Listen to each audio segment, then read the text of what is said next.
Yeah, no, I've done plenty of these before, but this was a customer's local drop off.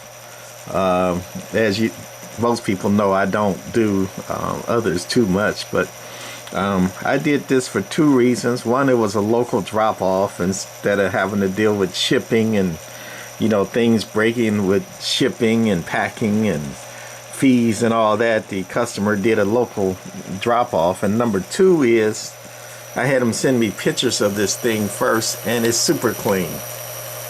And it wasn't hacked up or modded or anything like that. And I'm like, okay, super clean, not hacked up, and I don't have to deal with hacks and crazy mods and all that kind of crazy stuff. So we took it on and basically recapped it.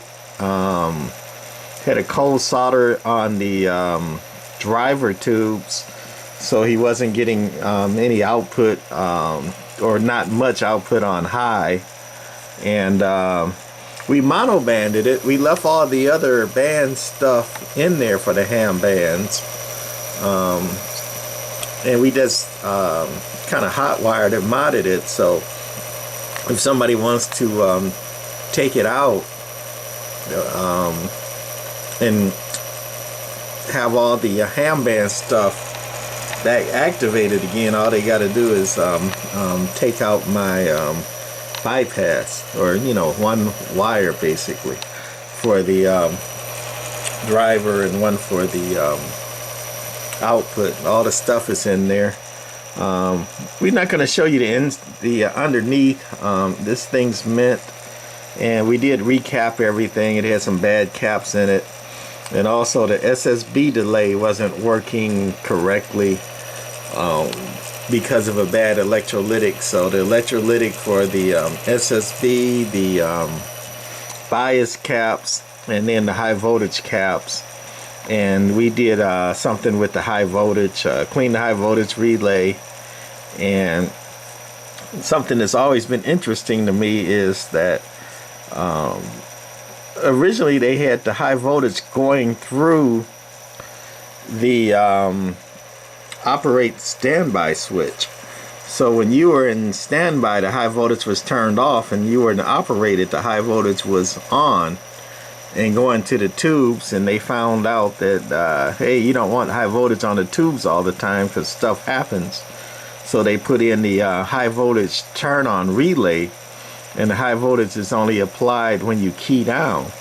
But they never stopped having the high voltage going through the operate switch, and I always thought that was kind of redundant and interesting, why you would do that. So anyway, I get people now and then saying, hey, can you mod my 300A or tell me how to get 1,000 watts out of it? I'm like, not gonna happen, at least not with me. A sweet tube, and this is 2 driving 4, but forget about the drivers. I always go by just the outputs, and those little tubes there are good for about 100 watts a tube. If you're getting 100 watts a tube out of it, you're doing good. You're getting 125, you're doing great. You get more than that, it ain't gonna last long, right? So let's say 100 watts a tube, so you got 4 tubes. This thing is basically a 400 watt amplifier, right? They don't call this thing a Palomar 300A for nothing. They don't call it a Palomar 1KW, Palomar 1000. They call it a 300A. Actually, the Palomar 350Z, they tried to turbocharge the tubes, and they squeeze a few more watts out of it. That's why they called the 350Z the 350, and they called this one the 300. But the 350Z, trying to squeeze more watts out of it, it was terrible amp. This is one of the best CB amps ever built, dependable, workhorse, works. And the 350Z was the opposite. From new, the thing never worked right because they were trying to squeeze more watts out of it. So you want to get 1,000 watts out of it? Yeah, you probably can for a minute, 10 minutes. Back in the old days, I had a guy with a Mako Duster. That thing would do about 400 or 500 peak swing. We had the M2057s in them, a pair, and it was overvolted, but that guy it was made for 4 watt drive. The guy would drive it with 100 watts, he'd get, you know, 1500 out of it, you know, for literally like 5 minutes, and he'd blow it up again, and he, you know, come back to me, hey, fix it again. And I would, I'm like, I'm gonna charge you, the thing ain't made for that. He like, I don't care, I just want to drop that ball for 5 minutes. And that's what he did, and that's what's gonna happen if you try to get 1,000 watts out of this thing. Anyway, this is an original page or chart from Palomar, right? It came in the Palomar book, and it's just RF output versus RF input of the Palomar 300A, right? And it's got the drive in and watts over here, and this is on the low side, which bypasses the driver tubes, so you can drive it up to 100 watts from Palomar on the low side only, right? And you get just over 400 watts out. Driving it with 100 watts in, just over 400 watts out, right? And then flip it around on the high side using the driver tubes. You know, you can go 1 to 8 watts in, and this is what you get out. Hey, just over 450 watts out, and that's it. That's from Palomar. So when somebody says, hey, you know, mod this so you can get 1,000 watts out of it, no, not gonna happen, not by me. I mean, you can super juice the tubes, you know, turn up the filaments, turbocharge them, put more voltage on there, but it ain't gonna last but a minute. And then look at that transformer. That's a nice little, you know, 400 or 500 watt transformer there. But you try to get 1,000 out of that transformer, cancel Christmas, you know, is what I like to say. So anyway, this super clean 300A, it did have a transformer. That's the original one that came with it. It's got a bad hum in it, and it's on the low voltage filament side that it's got a very bad hum in it, and so it's no good.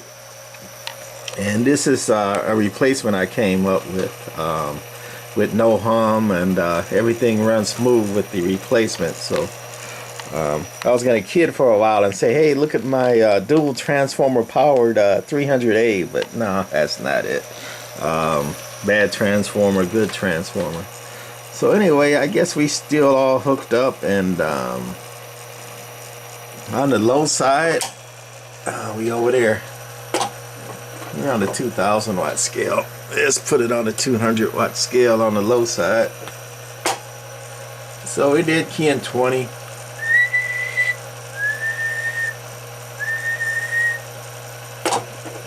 Swing to about 70 on a whistle on average. Let's see what we do in peak. That's out of curiosity. Audio. About 90 on peak, and then we're gonna go to the 2,000 watt scale on average and put it on high. Nice smooth running amp, and we're dead keying 150. Listen to about 350. Audio. Talking about 300 on average. That's why they call it a 300A. About 300 RMS watts, or 300 bird watts. Audio. Just under 450 peak. And that's what they do. You know, on this one, the preamp works. Very noisy preamp, though. Pretty much, you know, when people say all preamps bring in more noise than they do signal, well, that's not true. You know, most preamps and amps are wide band, so they do bring in more noise. But you get a good preamp, like that CPI on top, or even that little MFJ preselector underneath that's tunable. It can bring down some noise, not a whole lot, but it does make a little bit of a difference for the perfectionist. So anyway, it's just showing this customer's 300A all done up, running smooth, no glitches, no hiccups, no nothing. Audio. recapped, straightened out, audio, low side working, high side working, preamp working, SSB delay working.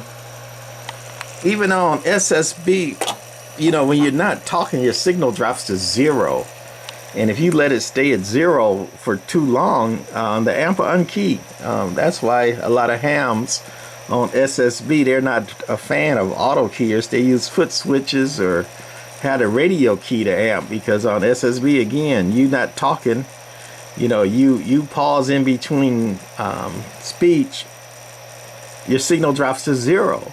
And when your signal drops to 0, the auto sniffer on the amp is like, oh, you're at 0, you must have unkeyed, so the amp will unkey. And then you start talking again on SSB, it keys right back up. You know, with AM you got the carrier, and all SSB switch does on most CB amps is put the delay on the relay. So when you key it up, I got it keyed now, then I'm gonna unkey, and you'll see a little bit of the delay before it unkey, or maybe you'll hear it. See, it's about a second delay before when I unkey, and you can hear the relays before it key up. So you got literally more like half a second to do your speech again, or else the amp is gonna unkey. So that's my thoughts on this one, and that's gonna be it for this customer's Palomar 300A. And again, you want to get 1,000 watts out of it, buy a bigger amp. That's all I can tell you. Okay, bye.